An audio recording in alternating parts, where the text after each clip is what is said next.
नमस्कार दोस्तों, स्वागत है आपका एक बार फिर आपके अपने YouTube चैनल पीसीबी हैक्स में।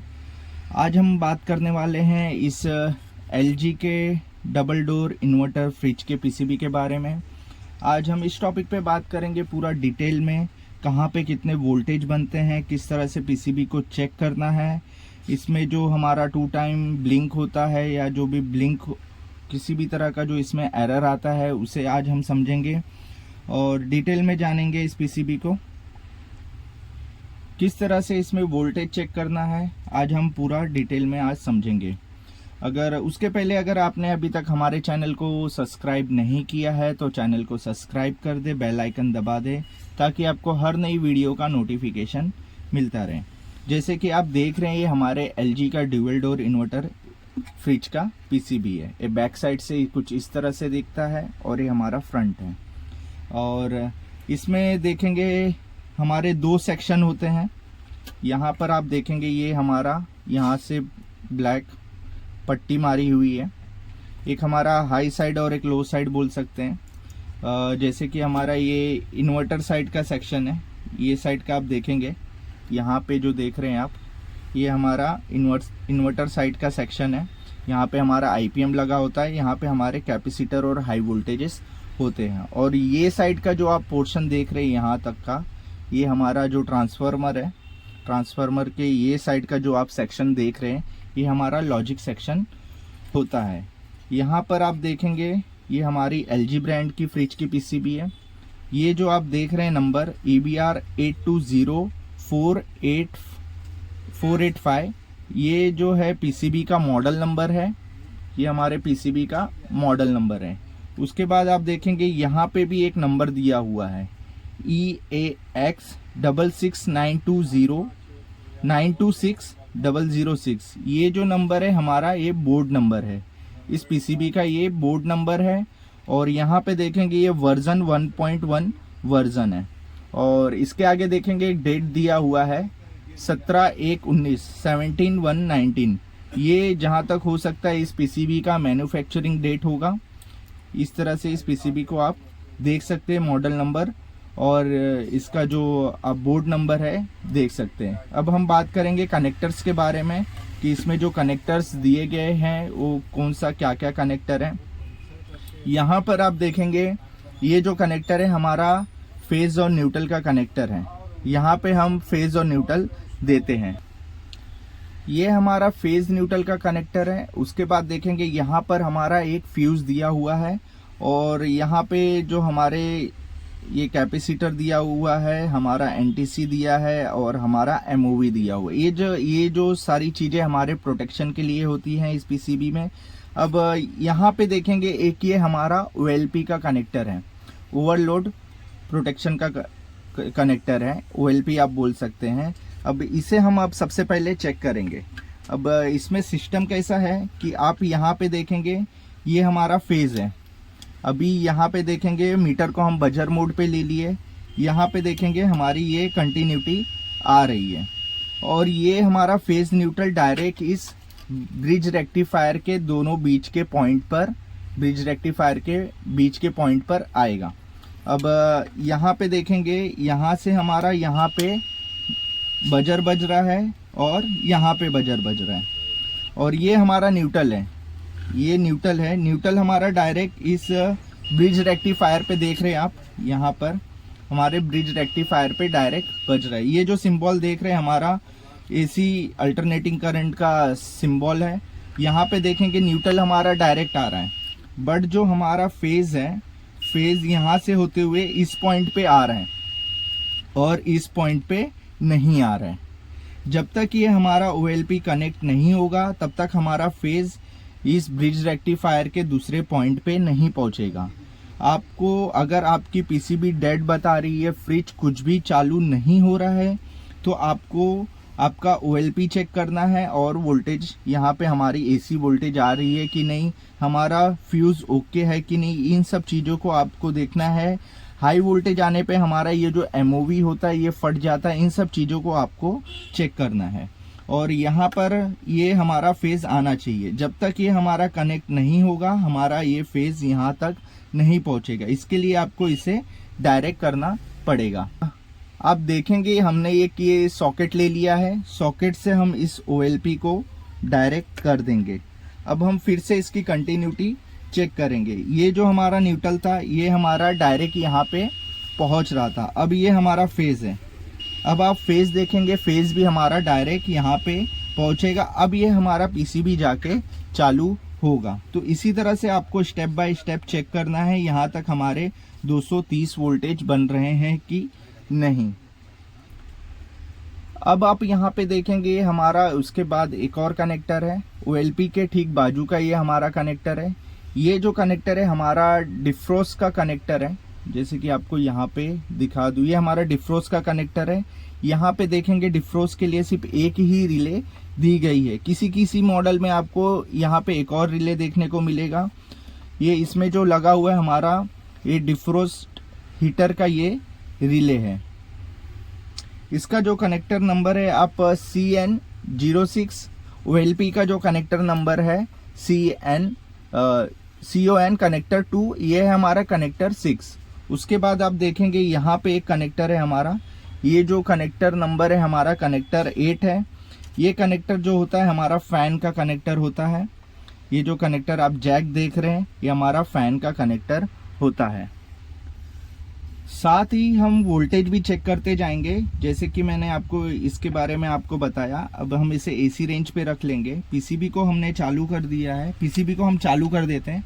चालू करते ही आप देखेंगे यहाँ पे एक बार लाइट जला और यहाँ पे एक बार लाइट ब्लिंक होके बंद हो गई। अब यहाँ पे जो हमारा 241 वोल्टेज AC वोल्टेज देखने को मिल रहा है और यही वोल्टेज हमारे इस ब्रिज रेक्टिफायर पे आने चाहिए। यहाँ तक अगर हमारा ये वोल्टेज आ रहा है तो हमारा ये सेक्शन ओके है। अगर अभी हम यहाँ से OLP निकाल देते हैं, जैसे कि हमने यहाँ पे OLP निकाल दिए, तो आप यहाँ पे चेक करेंगे जो न्यूट्रल की जगह पे यहाँ तक आएगा हमारा। और जैसे ही हम यहाँ पे चेक करेंगे, यहाँ पे हमारा किसी तरह का कोई भी वोल्टेज शो नहीं करेगा। जब तक कि आपका ये OLP कनेक्ट नहीं होगा तब तक ये हमारी सर्किट कंप्लीट नहीं होगी। अब आप यहाँ पे देखेंगे हमारे वोल्टेज प्रॉपर बन रहे हैं और हमारी जो आउटपुट वोल्टेज होगी वो DC वोल्टेज आउटपुट होगी, जो कि हमारी 300 प्लस वोल्टेज DC आउटपुट होगी। यहाँ पे आप देखेंगे हमें 330 वोल्टेज DC देखने को मिल रहा है। अब आप ये जो कनेक्टर आप देख रहे हैं, ये जो कनेक्टर होता है हमारे DC फैन मोटर का कनेक्टर होता है और इसमें आप देखेंगे 4 पिनें दी गई होती है। इसमें जो हमारी पहली पिन होती है हमारी VCC होती है और हमारी जो दूसरी पिन होगी वो हमारी ग्राउंड होगी और हमारी तीसरी पिन होगी जो हमारी फीडबैक की होगी और जो चौथी पिन है हमारी PWM सिग्नल के लिए होता है। अभी आप यहाँ पे देखेंगे, यहाँ पे हमें जो वोल्टेज देखने को मिल रहा है, यहाँ पे आप देखेंगे कि हमें जो वोल्टेज आप देख रहे हैं 12 वोल्टेज देखने को मिल रहा है। ये जो वोल्टेज होता है हमारी फैन के जो पॉजिटिव नेगेटिव पे वोल्टेज आता है वो है 12 वोल्टेज और ठीक उसके बाजू में ये हमारी फीडबैक की जो पिन है, यहाँ पे आप देखेंगे हमें 5 वोल्टेज देखने को मिलेगा और ये हमारे PWM सिग्नल की पिन है। यहाँ पे आपको यहाँ पे सिग्नल तभी आएगा जब आपका कंप्रेसर चालू होगा, तभी हमारा फैन भी साथ में चालू होगा। उसके पहले आपको वोल्टेज देखने को नहीं मिलेगा। यहाँ पे आपको ये हमारी जब तक कंप्रेसर चालू नहीं होगी तो यहाँ पे PWM सिग्नल बनेगा, उसके बाद ही हमारा ये आगे का सर्किट कंप्लीट होगा। अब उसके बाद देखेंगे ये जो कनेक्टर है हमारा कनेक्टर नंबर 7 है। ये जो कनेक्टर है हमारा 7 है। यहाँ पे हमें RT सेंसर जो हमारा रूम सेंसर होता है और एक फ्रीज सेंसर और एक डिफ्रोस्ट सेंसर, इसमें आपको 3 सेंसर देखने को मिलेंगे। और ये जो जैक था हमारा 4 वायर की फैन मोटर होगी। इसमें अभी आप यहाँ पे चेक करेंगे DC वोल्टेज, ये हमारा जो RT सेंसर है यहाँ पे आप देखेंगे हमें 5 वोल्टेज देखने को मिल रहे हैं। इसी तरह आपको सभी तीनों सेंसर पे आपको 5 वोल्टेज के आसपास देखने को मिलेगा। यहाँ पे भी देखो 5 वोल्टेज बन रहा है, यहाँ भी हमारा 5 वोल्टेज बन रहा है और यहाँ भी हमारा 5 वोल्टेज बन रहा है।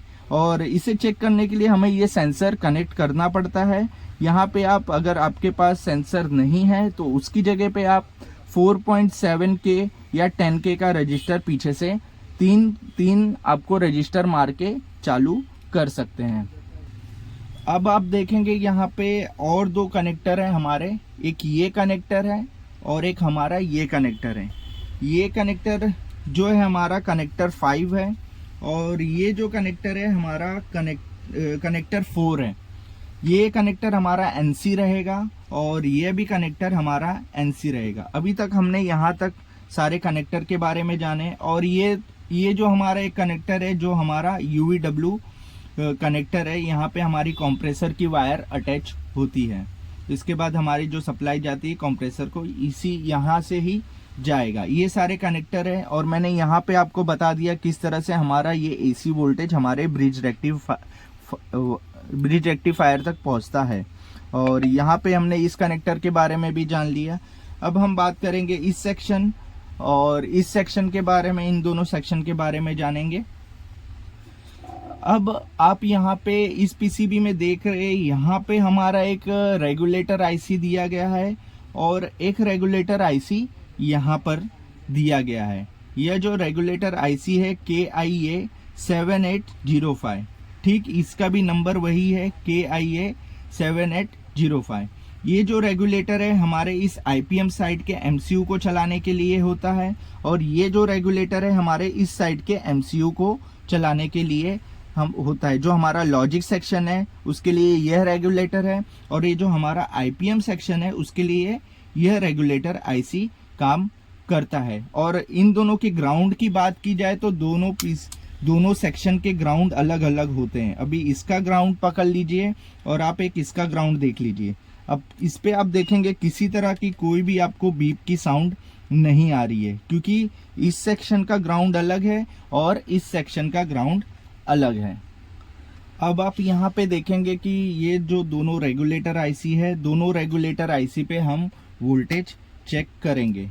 जैसे कि ये इसका ग्राउंड है रेगुलेटर IC का, मीटर को आप DC रेंज पे रख ले। यहाँ पे आप देखेंगे एक हमारा डायोड दिया गया है। ये डायोड जो होता है हमारा 12 वोल्टेज का डायोड है। जैसे कि आप देख रहे हैं यहाँ पे हमें 12 वोल्टेज देखने को मिल रहा है। यही 12 वोल्टेज हमारे इस रेगुलेटर IC के इनपुट पर आएगा और ठीक उसके बाद ये हमें आउटपुट 5 वोल्टेज देगा। ठीक यहाँ पे भी जो हमारा रेगुलेटर IC है इसका भी सेम काम है। यहाँ पे आप देखेंगे ये हमारे इनपुट जो होगा हमारा, ये हमारा इनपुट है। यहाँ पे हमें 5 वोल्टेज 6 वोल्टेज यहाँ पे आपको देखने को मिलेगा और आउटपुट जो होगा हमें यहाँ पे 5 वोल्टेज मिलेगा। ये जो आउटपुट वोल्टेज होगा ये हमारे MCU को चलाने का काम करेगा। अब आप यहाँ पे देखेंगे 2 डायोड यहाँ पर भी दिए गए हैं। ये जो 2 डायोड हैं यहाँ पे एक हमारा 6 वोल्टेज का होगा और एक हमारा 15 वोल्टेज का डायोड होगा। इसे भी हम एक बार चेक कर लेते हैं किस तरह से इसे हमें चेक करना है। एक हमारा 6 वोल्टेज के लिए जाएगा और एक जो हमारा 15 वोल्टेज होगा हमारे इस IPM और ये जो हमारी IC देख रहे हैं इसे चलाने के लिए काम करता है। यहाँ पर तो आपने देखा दोनों डायोड का क्या काम है, कितने वोल्टेज कितने पैसे बनते हैं। अब हम एक बार ये जो IC आप देख रहे हैं यहाँ पे हमारा जो पिन नंबर 8 होगा वहाँ पे ये हमारा 15 वोल्ट आएगा। ठीक, ये जो हमारा आउटपुट करेगा वो हमारा रेफरेंस वोल्टेज होगा जो 2.5 वोल्टेज के करीब होगा। जैसे कि आप देख रहे हैं हमें 2.5 वोल्टेज दिखने को मिलेगा जो हमारे पिन नंबर 1 पर आएगा। उसके बाद आप यहाँ पर देखेंगे, यहाँ से हमारा ये जो तीसरा नंबर का ये हमारा जो PF कैपेसिटर है, यहाँ से 1 2 3, ये जो हमारा तीसरा नंबर का कैपेसिटर है PF है, यहाँ ये हमारा रैम वोल्टेज होता है जहाँ पे हमें 1.5 वोल्टेज देखने को मिलेंगे। ठीक यहाँ पे आप देखेंगे और 2 PF कैपेसिटर लगे हुए हैं। इन दोनों PF कैपेसिटर पे आपको 5 वोल्टेज देखने को मिलेंगे। एक बार हम इस वोल्टेज को भी चेक कर लेते हैं और देखते हैं यहाँ पे।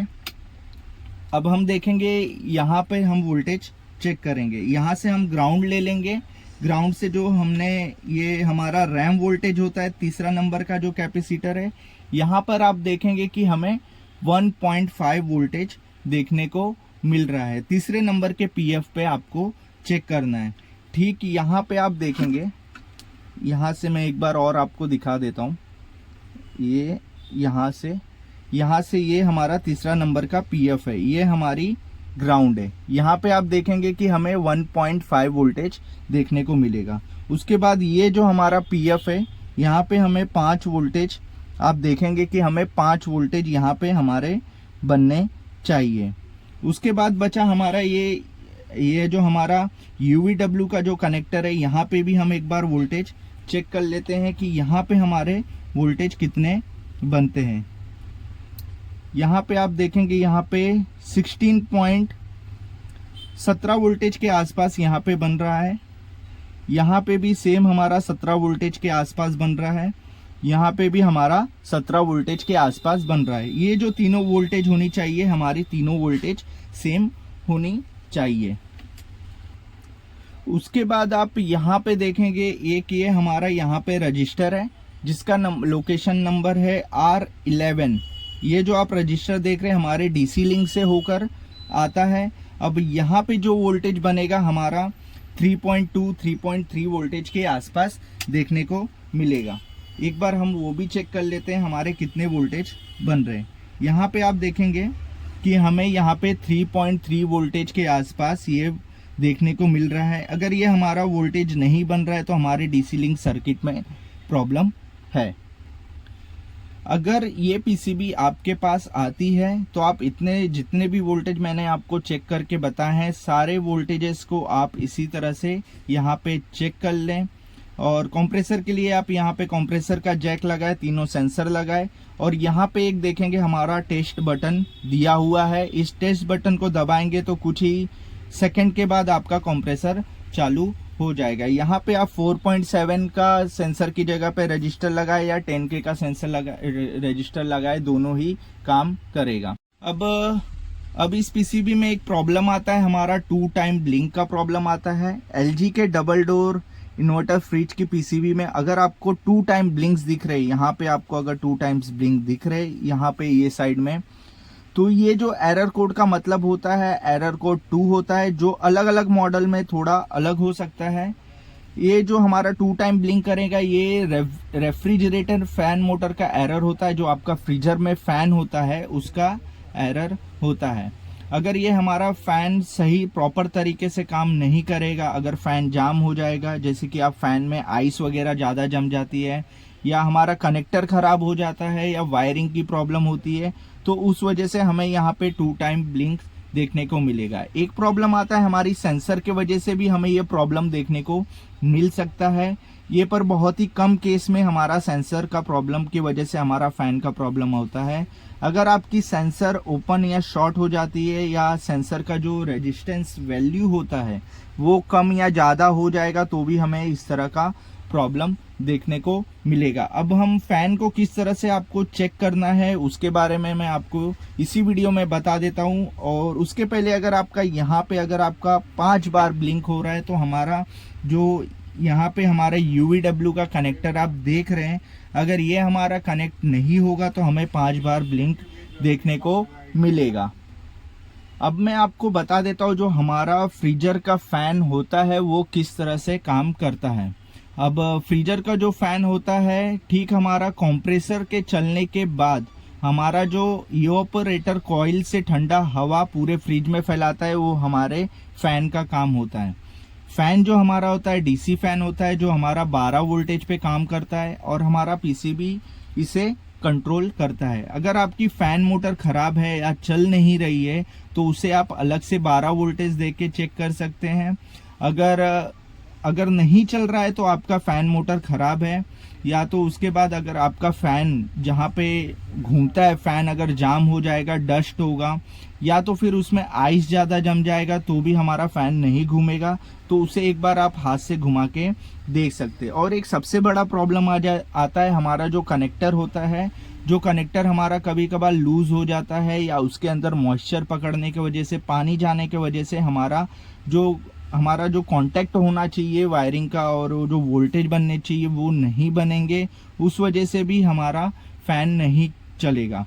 एक प्रॉब्लम आता है कि अगर हमारी पीसीबी आउटपुट नहीं दे रही है तो भी हमारा फैन नहीं चलेगा।